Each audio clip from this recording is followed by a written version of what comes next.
తెలంగాణలో కరీంనగర్, నిజామాబాద్, మెదక్, ఆదిలాబాద్ జిల్లాల పట్టభద్రుల ఎమ్మెల్సీ ఎన్నికల ఓట్ల లెక్కింపు ఉత్కంఠంగా కొనసాగుతుంది. ఇప్పటికే వరకు 10 రౌండ్ల ఫలితాలు వెలువడ్డాయి.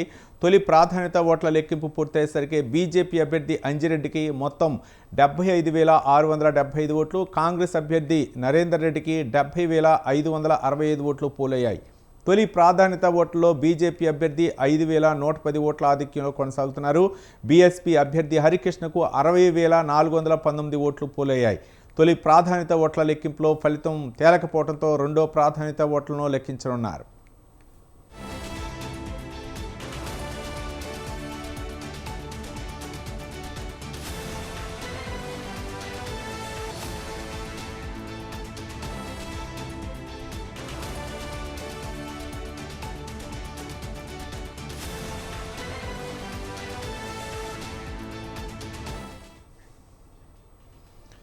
ఎమ్మెల్సీ ఎన్నికల్లో బీజేపీ ఆధిక్యత కొనసాగుతుంది. అయితే ఇప్పటి వరకు అభ్యర్థి 5,110 ఓట్ల ఆధిక్యంలో బీజేపీ అభ్యర్థి ఆధిక్యంలో కొనసాగుతున్నారు. మరోపక్క కాంగ్రెస్ అభ్యర్థి 70,565 ఓట్లతో పోలయ్యాయి.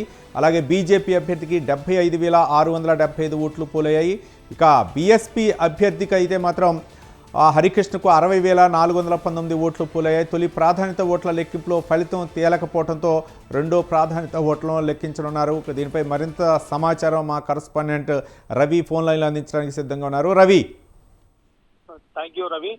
ఏదైతే ఎమ్మెల్సీ పట్టభద్రుల ఏదైతే ఎన్నికల ఫలితాల గురించి ఇప్పటి వరకు 11 రౌండ్లుగా ఓట్ల లెక్కింపు మొత్తము లెక్కించడం జరిగింది. మొత్తం చూస్తుంటే లెక్కించిన ఓట్లు చూస్తే 2,24,000 ఓట్లు. దీంట్లో నుంచి ఇప్పటి వరకు 11 రోజులు కంప్లీట్ అయిపోయినాయి. అయితే బీజేపీ ప్రధానంగా బీజేపీ లీడ్కి వచ్చింది. ఏదైతే త్రికోణ కోణమో మనం అనుకున్నామో, మొదటి నుంచి చెప్పుకొస్తున్నామో, మనం ఇది త్రికోణ కోణంగా ఉంటుందని మొదటి స్థానంలో లెక్క చూస్తుంటే బీజేపీ అదే కొంచెం ముందొచ్చేసింది.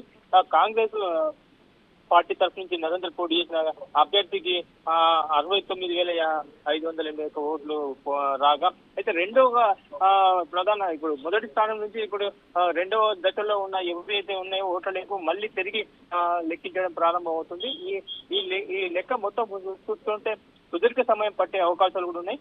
కాబట్టి కొంత ఫలితాలు మాత్రం తెలవడానికి కొంత ఆలస్యం కావడానికి క్లియర్ గా తెలుస్తుంది Ravi. Right, thank you Ravi.